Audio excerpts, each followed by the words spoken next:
Salam damai sejahtera bagi kita semua.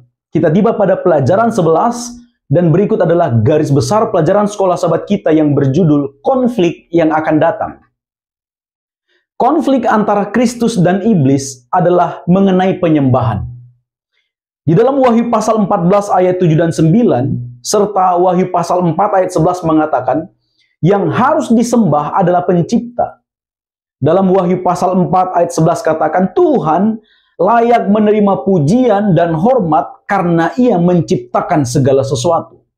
Wahyu pasal 14 katakan sembahlah dia yang telah menjadikan langit dan bumi.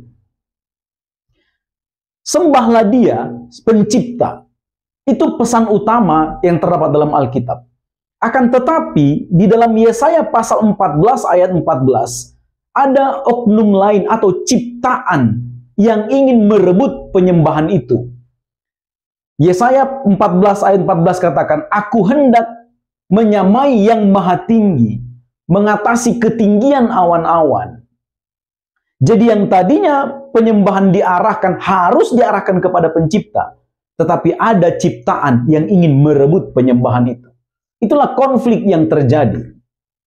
Dan untuk mencapai rencananya, ciptaan itu atau iblis itu melakukan dua hal yang disinggung juga dalam pelajaran sekolah sahabat.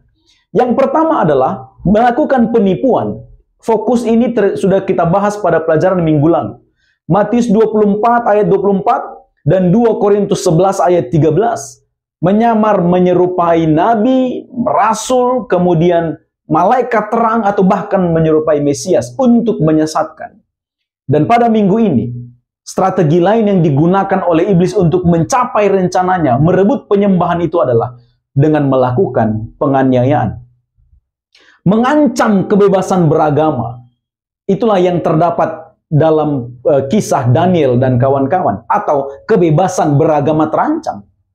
Di dalam Yohanes 16 ayat 2, kemudian Matius 10 ayat 22, 2 Timotius 3 ayat 12, 1 Petrus 4 ayat 12. Memberitahu kita bahwa sebagai umat Tuhan yang setia, kita akan menghadapi banyak sekali siksaan dan penganiayaan. Bahkan 2 Timotius 3:12 katakan, semua yang hidup beribadah kepada Yesus, mereka akan menderita aniaya. Inilah bagian yang diterima oleh umat-umat yang setia berdasarkan apa yang tertulis dalam Alkitab. Jadi kebebasan beragama atau ancaman kepada yang beribadah kepada Tuhan memang sudah umum terjadi dan itu terdapat atau dituliskan di dalam Alkitab. Siapa yang akan dianiaya? Berdasarkan Wahyu pasal 14 ayat 12 dan juga Wahyu 12 ayat 17. Mereka yang akan mengalami aniaya adalah mereka yang hidup menurut hukum Tuhan dan beriman kepada Yesus. Jika kita mengacu kepada pelajaran yang sudah dibahas dari waktu-waktu yang lalu, maka hukum Tuhan yang dimaksud ini mengarah kepada kebenaran hari Sabat. Hukum Tuhan mengajak kita untuk berbakti menyembah Tuhan pada hari ke-7, hari Sabat yang benar, sesuai dengan perintah Tuhan. Dan mereka yang menuruti perintah itu akan menjadi sasaran aniaya yang diakibatkan oleh setan. Bagaimana agar kita tetap setia menurut kepada firman Tuhan? Dalam arti berbakti pada hari Sabat yang benar, hari yang ke-7. Sekalipun kita mengalami kesusahan dan aniaya. Anda dan saya harus benar-benar mengenal Tuhan dan memahami apa kebenarannya, apa perintahnya.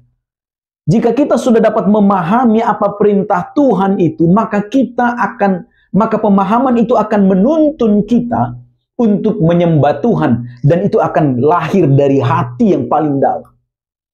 Maka situasi sulit apapun tidak akan menghalangi kita dari menyembah Tuhan jika Anda dan saya sudah mengerti kebenaran Tuhan yang sesungguhnya.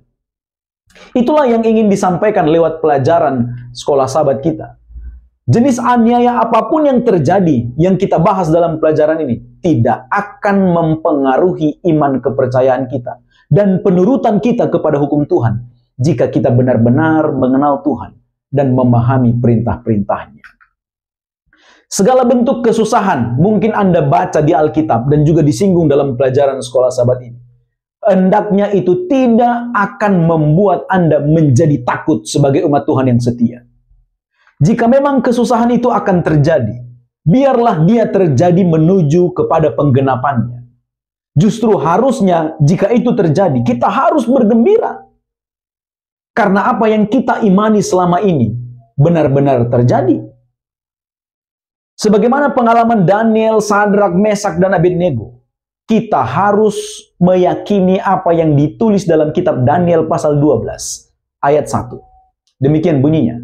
Pada waktu itu juga akan muncul Mikael, pemimpin besar itu, yang akan mendampingi anak-anak bangsamu.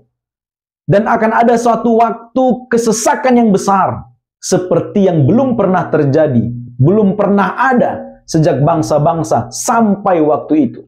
Tetapi pada waktu itu, bangsamu akan terluput, yakni barang siapa yang namanya tertulis dalam kitab itu, kitab kehidupan itu.